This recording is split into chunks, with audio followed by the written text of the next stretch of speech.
Our job in some cases isn't to add days to life, it's to add life to days. Because at the end of the day, there's some things that are just out of our control, right? So we want to make life rich for those who we serve, regardless of how long they have with us. That's my next guest, Ryan O'Donoghue. Ryan is an entrepreneur and a serial philanthropist with a unique blend of nonprofit, for-profit, and direct experience with the young adult cancer community. After losing his brother Colin to cancer at age 28, Ryan founded Rise Above It, an organization committed to advancing the field of adolescent and young adult oncology. Through his work and in collaboration with the Livestrong Young Adult Alliance, he was introduced to First Ascents, where he now serves as CEO.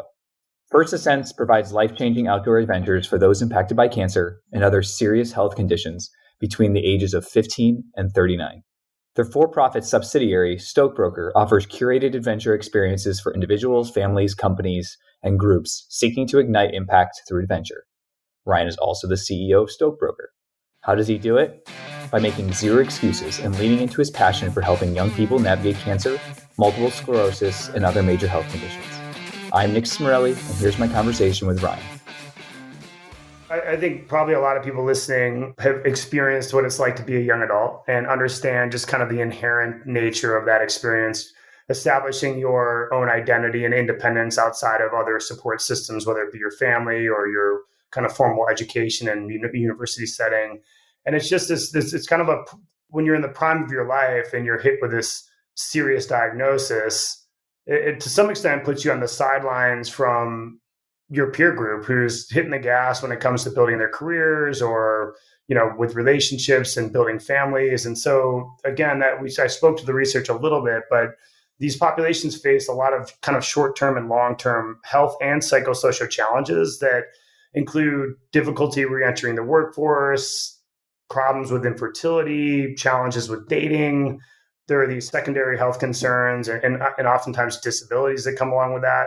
And again, for us, we're largely the fight between the ears, right? People definitely feel like their bodies have betrayed them. They feel isolated and alone because they don't see a lot of people in their age group who are experiencing the same thing. And the last thing I'll say here is young adults are also the most uninsured population with the highest likelihood of financial hardship.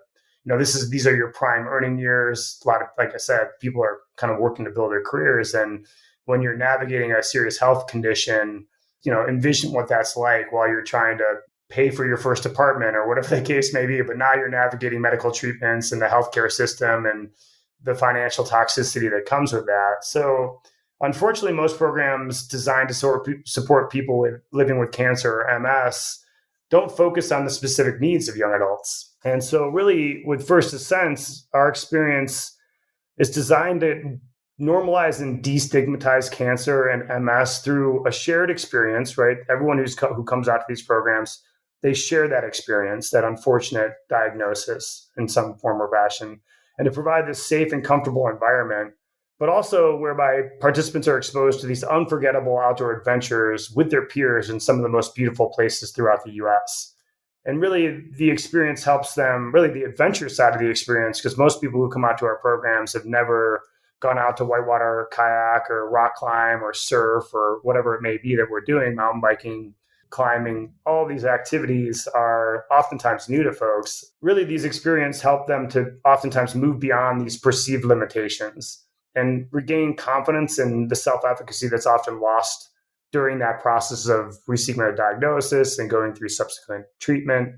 And one of the most common things we hear at our programs is that this feeling that people feel like their bodies have betrayed them, and they begin to regain that confidence, having kind of taken on and accomplished some goals within a new outdoor adventure activity that's pretty legitimate.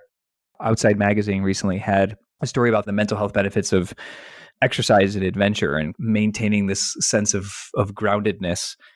And it really kind of touches on the exact concepts that you described yourself, that it gives you a feeling of, again, you mentioned self-efficacy and control and success, and seeing, one thing you can't hide is going down a river, you're lifting a weight or you're going for a run is getting to the finish line. And there's just kind of that very grounded sense of completion that going through an incredibly tough journey like cancer probably doesn't give you as much. And so it's just a really fantastic article that talks about it for those that are, going through incredibly tough times, both physically or mentally, and talking about the impact of exercise and adventures. For sure, that combination I think is pretty magical. I think the perspective the outdoors brings, right? Like the rock doesn't care that you have cancer, it doesn't care, right? Those rapids aren't going to mellow out. They're not treating you any differently. And I think same with waves, right? Like whatever the case may be, it's this thing where it's, we're all being kind of treated the same. And I think one of the things that young adults face is that oftentimes they're treated differently because of their diagnosis, and that's the last thing they want in the prime of their lives. They want to be treated just like all of their peers. They don't want to be seen as victims or, woe is me. So I think that's one of the beautiful things that these adventures provide, and just the broader perspective that the outdoor, just being in wild places brings, whether it's a night under the stars, it's kind of like this understanding of feeling connected to something bigger, but also feeling relatively, I hate to say insignificant, but it's like it kind of brings things into perspective when you're surrounded by mountains or rivers or stars or whatever the case may be. And doing that with your peers is so powerful, because one of the things that those who are experiencing our programs, we don't have any kind of force facilitated conversations. Those things just all happen organically by way of kind of creating the space for folks and creating these really incredible experiences. That community and connection is really forged organically. And it really isn't a one-off experience. We do more than teach people how to kayak through some rapids or climb rocks or paddle to a point break. It's really this idea of building community, of this belief that community that's rooted in shared experience and common values is really such a powerful source of support, and really the most, in my opinion, powerful source of support. So we're just really passionate about the ability for adventure and community to heal. And that's really at the center of what we offer at First Descents. Absolutely. And I think it's relevant for all people is building community and even just anything, just doing hard things. Like I feel like humans are built to derive satisfaction of achieving. And sometimes I feel like whether it's cancer, whether it's something else, is the human instinct is to make things easier for the person. And in reality, sometimes the hard challenges brings out the best in people. And I love that you guys are, you mentioned the fact that the rock doesn't care you have cancer, that you guys still hold people to that standard. Yeah. And I'm not sure who shared this with me at one point, but somebody shared, doing hard things makes doing hard things easier, right? So it's like kind of speaking to the theme of your podcast, right? Zero excuses. I think that there's definitely a tie-in there. One of my brother's favorite quotes was, "Our lives are not determined by what happens to us, but how we respond to what happens." I've changed react to respond for a specific purpose there. I think creates the responsibility behind our actions. And I guess that's kind of when I hear zero excuses, it ties back to this idea that so many things in life are out of our control, and that this kind of positive can-do attitude and trying hard things and accomplishing things through that process, it builds character and resilience, and it prepares you for what is inevitably going to be that next challenge. Because it's just life, I feel like it's just like one challenge in front of the next and one problem in front of the next. And that's what we do until we die. So we kind of navigate those things. I always try to remind myself that that's my responsibility. And we really try to coach our team at Cadelnet and then parent my kids to see the world in that way. And it's liberating in some capacity that you can't control everything. And the only thing that you can control is, kind of how you respond to it. I agree with your change of words versus react. But I really do believe in that center of control that you get out of things with doing just that. So let's talk a little bit about kind of your, obviously First Descents being a big thing. And I love how you kind of brought in the zero excuses. Talk a little bit about kind of how, whether it was your brother, which I'm assuming is a pivotal moment in your life, but kind of how you've perhaps changed the way that you live in response to that. We were always very involved in the community as a family. My dad is still a youth and high school wrestling coach. And my brother kind of followed in his footsteps. And I did some of that too. And then when I was at Accenture, I was always involved with a lot of our community endeavors, whether it be Habitat for Humanity or, junior achievement or whatever the case may be. But I feel like the experience with my brother really zeroed in on this community, helped me zero in on this community. I think more broadly speaking, he was just an incredible mentor. He was a year and a half older than me.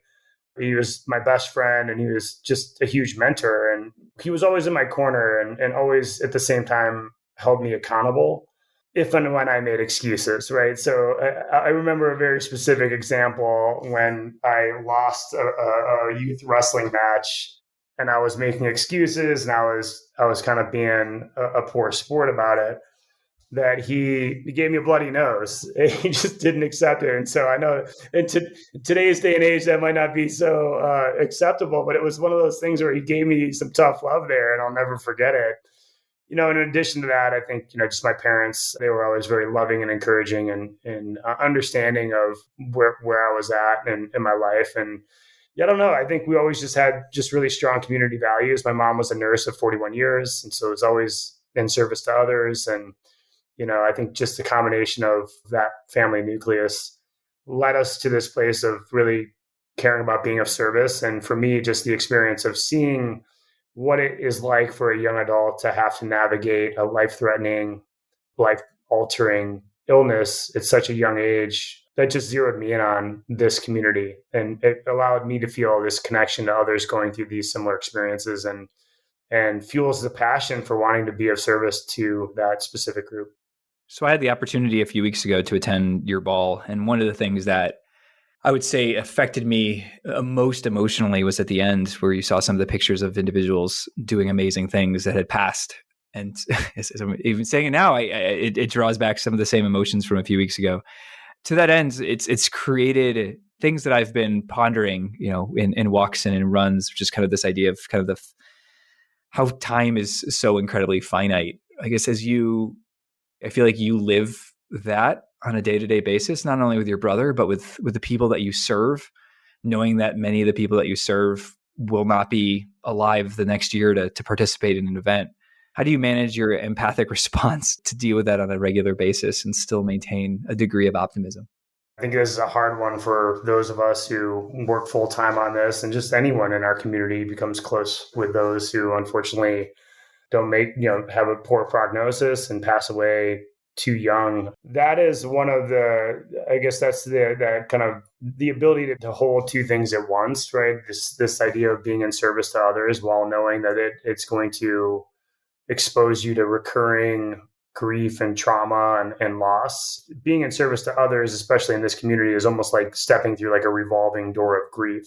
What we try and remind ourselves and remind our team of is that our job in some cases isn't to add days to life, it's to add life to days. Because at the end of the day, there's some things that are just out of our control, right? So we want to make life rich for those who we serve, regardless of how long they have with us. And, I was recently introduced to this poem called The Dash by Linda Ellis. For those listening, look it up when you get a chance. But it's this idea, it's the dash between your birthday and your death day. It's like, it's all about the dash. How are you living your dash? And I think we try and get back to that, right? It's like this idea that so many things in life they just don't make sense. They're out of our control. And what we can do is control what's within our ability to influence. And I think that's where just trying to center ourselves around the positive aspects of the work that we're doing. But no doubt it's difficult.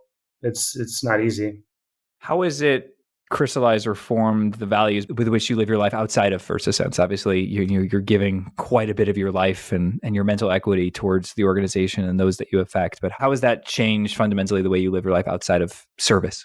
I think it influences all aspects of my life. And I think part of how we feel, at least how I feel with the work of First Ascents, is there's no beginning and end to the work, right? It's just all blends throughout our life and kind of many of us who we are and how we live. For me in particular, my mom has early onset dementia, so I'm often in service to her outside of work. And I'm recently married to a wonderful partner, and I really want to be a great partner in that setting as well. And we have a beautiful young pup, and we're like trying to figure out how to build a family. And so, I don't know. I think it's all about, I think it translates. To be totally honest, I haven't had enough time to really reflect on just how the work at First Ascents translates into, or just the work of being in service to others translates into life. But again, I feel like that partially goes back to just how I was raised, raised by a nurse, essentially my mother who was a nurse, who was NICU and a pediatric nurse, and she cared for us, and just being, thankfully being in a loving family. I don't know, I think it imbued this this idea that we have this responsibility to be of service to one another and to our communities. And so I feel like I don't know that I think all that much about it. I feel like it's more of like a second nature to the way that I live my life. By no means am I saying I'm perfect and I'm constantly thinking about how do I help others, right? Like I definitely have had my own challenges and with depression and things of that nature where I've had to go back to these tools that we do use at First Ascent. And I think that's where I'm such a believer is that, for me in particular, being outdoors with the people I love has pulled me out of some pretty tough times in life. And so, yeah, I don't know. That's a rambling answer to your question. If you had the most perfect articulate response, I wouldn't believe it anyway. So that's the point of this whole experiment is to have conversations and to think through it. So for you, I guess you kind of talked about kind of how you perceive zero excuses as you interact with individuals who perhaps don't believe in the spirit that you believe in or seem to live their life in a way that it does not appear to be as if life is finite and perhaps scoff at doing big things or taking the next step. What's coaching? Well, coach, for those who haven't experienced, the trauma that you had to experience specifically with your brother, but what you see every day, how do you coach them to take the lessons that you've learned and apply to their life? I don't think about it very strategically. I think it's more of if I'm talking to somebody in a setting where I just am picking up on whatever they're sharing and some limiting belief, I think it comes relatively natural. It's a little bit more of a natural kind of flow of a conversation where I'm never going to quote unquote coach or tell somebody how to do something. I usually try and share my own experience with something or maybe share the experience that I've seen in others, and, having been inspired by so many others. So I think it's usually kind of, I don't know that I have a great answer. I think it's usually more of an intuitive response that's more so kind of designed to highlight the experiences that there are so many that can inspire us to think differently. And so I think that's really, it's more of a fluid conversation around that. But I mean, again, I think it's tough. Life is hard, right? And I think what I found is just excuses. They come easily and sometimes naturally, but they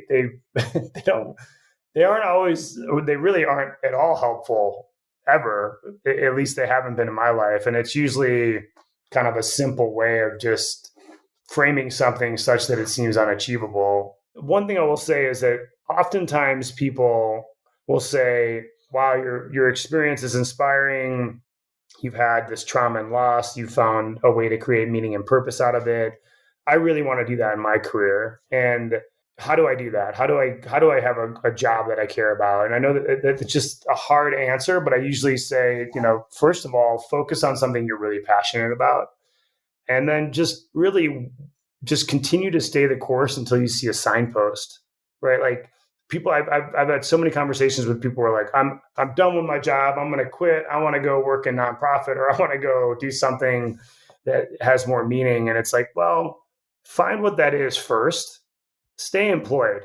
Keep working. Keep earning, and set yourself up for success such that when that opportunity presents itself, you're in a good position to go pursue it and really, optimize that, really capitalize on that opportunity.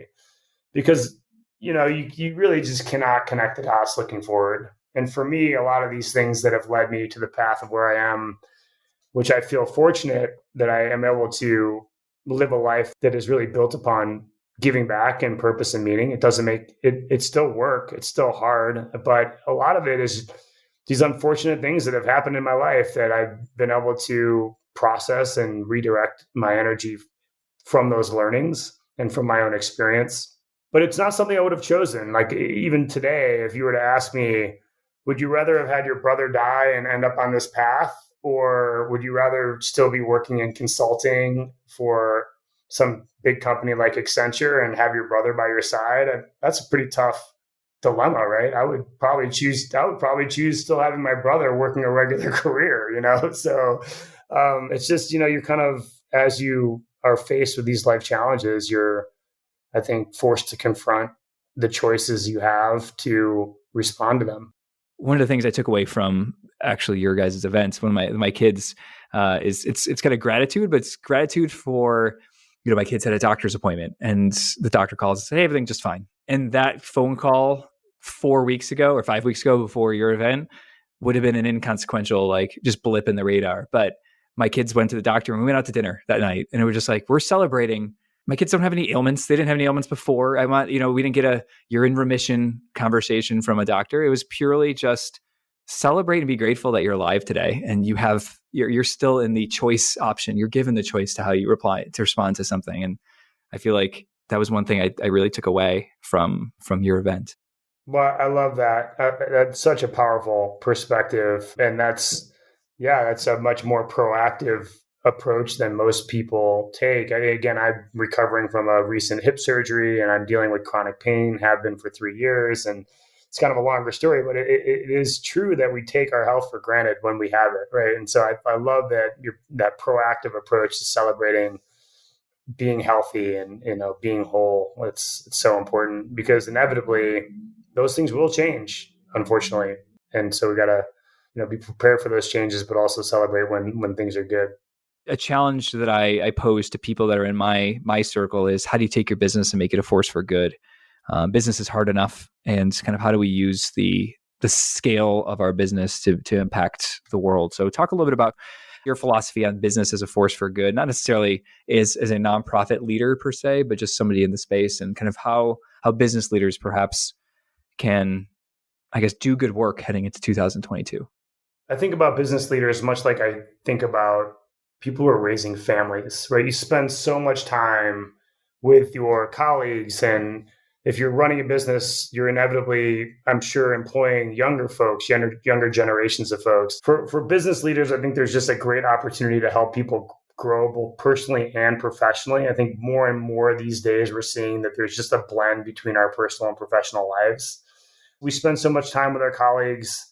The way that we can mentor one another and learn from one another, that happens so much within the business environment. And like I said, it's much like being a part of a family.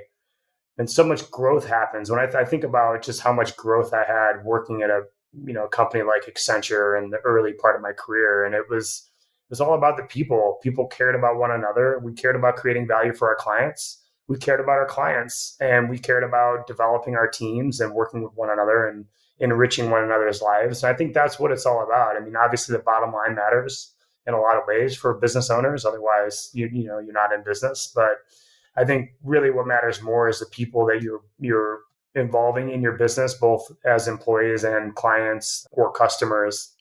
I think about some of the clients I had when I was in consulting, and some of them were in the energy space, oil and gas. It's sometimes industries that get a pretty bad rap. But when you think about it, what really boiled down to is we were working with just incredible people who were building their careers, supporting their families, working hard, right? And so I think there's just so much opportunity to bring this kindness and this kind of nurturing aspect to our communities through the work that we do. And also just self-compassion for one another and compassion for our teams, because, if anything, this pandemic's taught us that everyone's kind of facing some form of, mental health related challenge or feeling of isolation in their life. And the amount of time that we spend together in the office or working on projects, I think, there's just a lot of opportunity for growth and mentorship. Well, thanks for the time. I truly appreciate it. I'm not going to let you go until you share, how can people learn more about you and First Ascent? Yeah, I'm not all that active on social media or on Twitter. I don't really have a following. So really just focused on the work of First Ascent and Stoke Broker. So first and foremost, if you know somebody who can benefit from our programs in our community at First Ascent, please share our information. Our website is the best way to find our information. That's www.firstdescents.org. And then also Stoke Broker. Stoke Broker creates life-defining adventures that ignite impact. It is one of the world's first cause corporations in that it's owned wholly by First Ascent. And our proceeds support the mission of First Ascent. So Google hasn't quite figured out how people can be a broker of Stoke. And so I'd encourage you, rather than to search on Google, to visit our website at www.stokebroker.com. And that's STOKE, broker, just how it sounds.com. Have you joined our Zero Excuses community yet on LinkedIn? You'll get connected to other business leaders achieving amazing things while staying grounded to their values. Simply search Zero Excuses and you'll find us.